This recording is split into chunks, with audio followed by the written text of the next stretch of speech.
Hello दोस्तों, नमस्कार। आज है 5 अप्रैल और हम 5 अप्रैल से बनने वाले करंट अफेयर के क्वेश्चनों पर डिस्कस करने वाले हैं। अगर आप हमारे चैनल पर नए हैं तो हमारे चैनल को सब्सक्राइब करें, वीडियो को लाइक करें, शेयर करें और कमेंट करें। चलिए, आज का पहला क्वेश्चन है, हाल ही में स्टार्टअप महाकुंभ 2025 की शुरुआत कहाँ हुई है? हाल ही में स्टार्टअप महाकुंभ 2025 की शुरुआत कहाँ हुई है? तो ये हुई है नई दिल्ली के अंदर। कहाँ हुई है? नई दिल्ली में। 3 से 5 अप्रैल तक नई दिल्ली के भारत मंडपम में स्टार्टअप महाकुंभ 2025 हो रहा है। केंद्रीय वाणिज्य एवं उद्योग राज्य मंत्री जतिन प्रसाद ने नई दिल्ली के भारत मंडप में स्टार्टअप महाकुंभ 2025 का उद्घाटन किया है और ये भारत के स्टार्टअप इकोसिस्टम का सबसे बड़ा इवेंट है। ये भारत के स्टार्टअप इकोसिस्टम का सबसे बड़ा इवेंट है। इसमें 3000 से अधिक स्टार्टअप और 1000 से ज़्यादा इन्वेस्टर्स और 50 से अधिक देश के प्रतिनिधि शामिल हो रहे हैं। नेक्स्ट क्वेश्चन है कि हाल ही में सुप्रीम कोर्ट ने कहाँ पर पटाखे बनाने, स्टोर करने और बेचने पर लगे प्रतिबंध को 1 साल के लिए और बढ़ा दिया है। सुप्रीम कोर्ट ने पटाखे बनाने और स्टोर करने और बेचने पर जो प्रतिबंध लगा हुआ था उसको 1 साल के लिए बढ़ा दिया है। तो कहाँ बढ़ा दिया है? ये बताइए, दिल्ली एनसीआर के अंदर। कहाँ बढ़ा दिया है? दिल्ली एनसीआर में। 3 अप्रैल को सुप्रीम कोर्ट ने नई दिल्ली एनसीआर में पटाखे बनाने, स्टोर करने और बेचने पर लगे प्रतिबंध को 1 साल के लिए बढ़ा दिया है। सुप्रीम कोर्ट का कहना है कि जब तक इस बात से संतुष्ट नहीं हो जाता कि ग्रीन पटाखों से बहुत कम प्रदूषण होता है, तब तक पिछले आदेशों पर पुनर्विचार करने का सवाल ही नहीं उठता। इससे पहले सुप्रीम कोर्ट ने 12 दिसंबर 2024 को दिल्ली एनसीआर में पटाखों पर साल भर के लिए पूरी तरह से प्रतिबंध लगाने का निर्देश दिया था। नेक्स्ट क्वेश्चन है, हाल ही में अमेरिका ने भारत पर कितने प्रतिशत टैरिफ लगाने की घोषणा की है? हाल ही में अमेरिका ने भारत पर कितने प्रतिशत टैरिफ लगाने की घोषणा की है? तो ये लगाया जाएगा 26%। कितना? 26%। 26%। 2 अप्रैल को अमेरिका ने भारत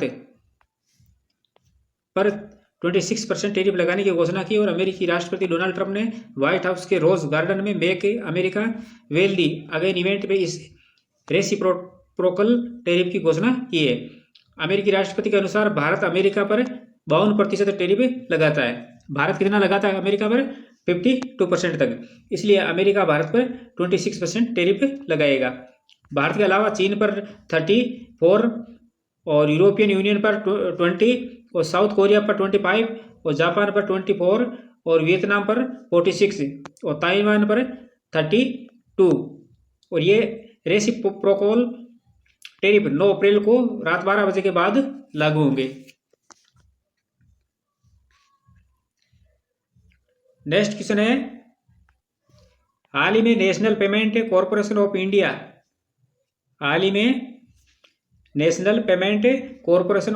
में कार्यकारी निदेशक किसे नियुक्त किया गया है? National payment corporation of India में कार्यकारी निदेशक किसे नियुक्त किया गया है? तो ये किया गया है सोहनी राजोला को। किसको किया गया है? सोहनी राजोला को।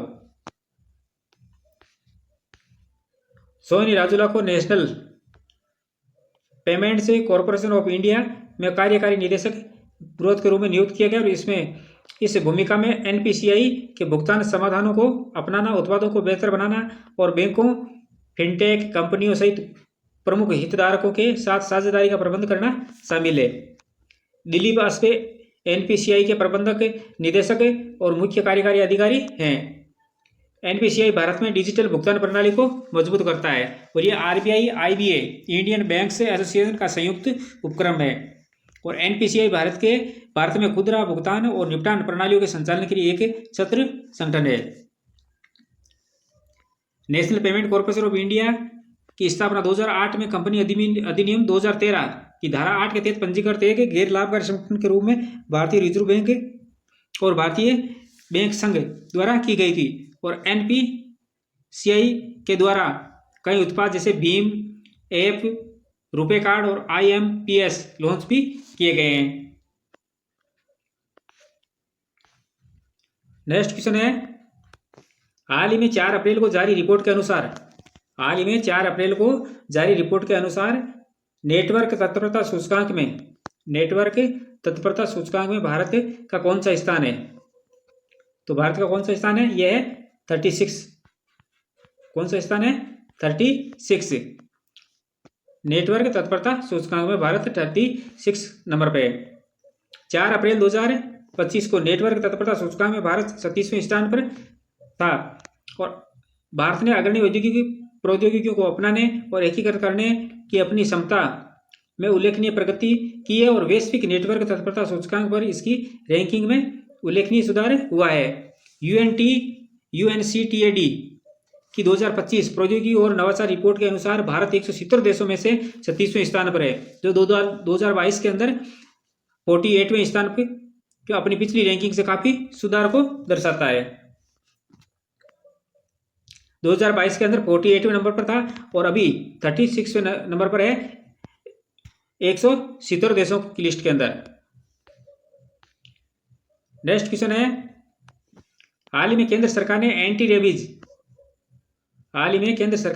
रेबीज एंटीस्नेक्स वेनम स्टॉक की निगरानी के लिए कौन सा पोर्टल लॉन्च किया है? हाल ही में केंद्र सरकार ने एंटी रेबीज एंटीस्नेक्स वेनम स्टॉक की निगरानी के लिए कौन सा पोर्टल लॉन्च किया है? तो कौन सा किया है? ये किया जुवाइन। कौन सा किया है? जुवाइन।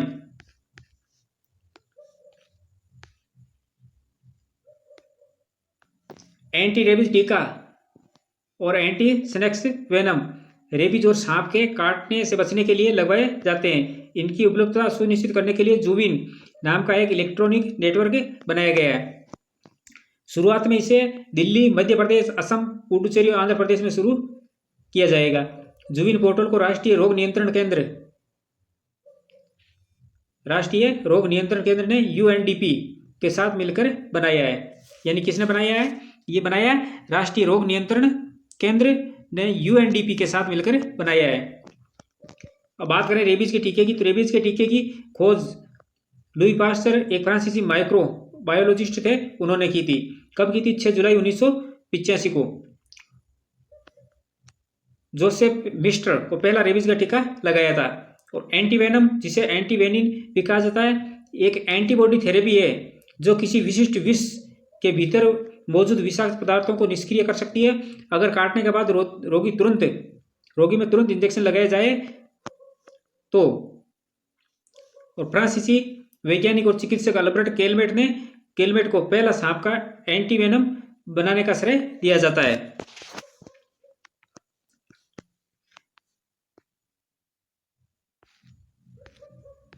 नेक्स्ट क्वेश्चन है, हाल ही में रेलवे स्टेशनों पर सौर ऊर्जा संयंत्र लगाने वाला शीर्ष राज्य कौन सा है? हाल ही में रेलवे स्टेशनों पर सौर ऊर्जा लगाने वाला शीर्ष राज्य कौन सा है? तो यह है राजस्थान। कौन सा है? यह है राजस्थान राज्य, जो सौर ऊर्जा संयंत्र लगाने वाला पहले नंबर का राज्य बना है। रेलवे स्टेशनों पर सौर ऊर्जा संयंत्र लगाने में राजस्थान देश में सबसे आगे है और यहाँ 275 रेलवे स्टेशनों पर सौर ऊर्जा संयंत्र लगाए गए हैं। रेलवे स्टेशनों पर सौर ऊर्जा संयंत्र लगाने वाले राज्यों की सूची में राजस्थान 275 स्टेशन, महाराष्ट्र के अंदर 270 और पश्चिम बंगाल में 237 और उत्तर प्रदेश में 204 रेलवे स्टेशन और गुवाहाटी का रेलवे स्टेशन सौर ऊर्जा से चलने वाला देश का पहला रेलवे स्टेशन। तो ये पहला स्टेशन ये नहीं है। चेन्नई सेंट्रल रेलवे, ये भारत का पहला रेलवे स्टेशन जो पूरी तरह से सौर ऊर्जा से संचालित है। गुवाहाटी रेलवे स्टेशन ये दूसरा है जो पूरी तरह से सौर ऊर्जा से संचालित है। और तीसरा है देहरादून रेलवे स्टेशन, चौथा है विजयवाड़ा रेलवे स्टेशन और पांचवा है पुडुचेरी रेलवे स्टेशन। पहला कौन सा है? Chennai central railway station. Guwahati का नंबर आता है दूसरे नंबर पे। नेक्स्ट क्वेश्चन है, हाल ही में पेंशन फंड विनियामक और विकास प्राधिकरण का अध्यक्ष किसे नियुक्त किया गया है? हाल ही में पेंशन फंड विनियामक और विकास प्राधिकरण का अध्यक्ष किसे नियुक्त किया गया है?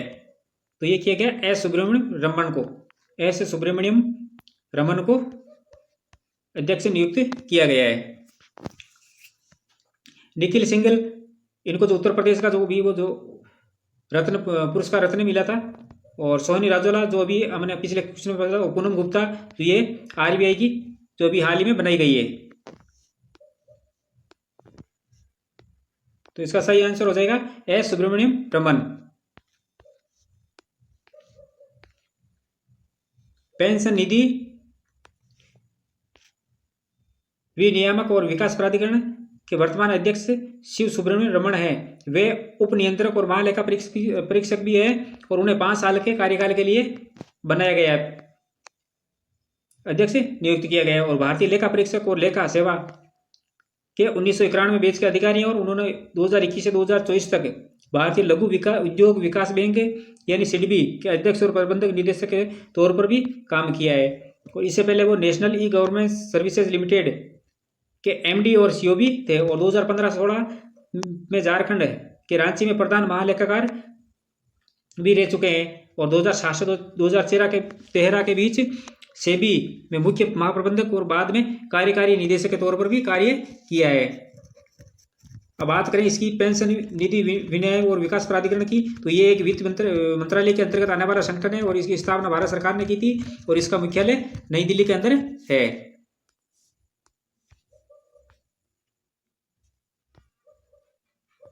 कल वाले क्वेश्चनों का रिवीजन कर लेते हैं 4 अप्रैल के, कि हाल ही में गोवा सरकार ने उत्तर प्रदेश राज्य के अग्निशमन विभाग को सम्मानित किया है। इंदिरा गांधी राष्ट्रीय कला केंद्र द्वारा निर्मित स्ट्रीम स्टोरी फिल्म को प्रिक्स टू पेट्री मोइन कल्चर इमेटेरियल 2025 से सम्मानित किया गया है। और त्रिभुवन सहकारी विश्वविद्यालय विधेयक 2025 से पारित हो गया, और ये आनंद गुजरात में स्थित है। भारतीय महिला हॉकी खिलाड़ी वंदना कटारिया ने संन्यास की घोषणा की है। 4 अप्रैल 2025 को 6वां शिखर सम्मेलन बैंकॉक थाईलैंड के अंदर आयोजित किया जा रहा है। भारत सरकार द्वारा तमिलनाडु के कुंभकोणम पान पत्ता व थोवलई फूलों की माला, ये इन दो उत्पादों को भौगोलिक संकेत प्रदान किया गया है। और हाल ही में भारतीय रिजर्व बैंक ने पूनम गुप्ता को डिप्टी गवर्नर बनाया गया है। और हाल ही में भारत सरकार ने स्वामीनाथन एस अय्यर को भारतीय बीमा विनियामक और विकास प्राधिकरण का पूर्णकालिक सदस्य नियुक्त किया है।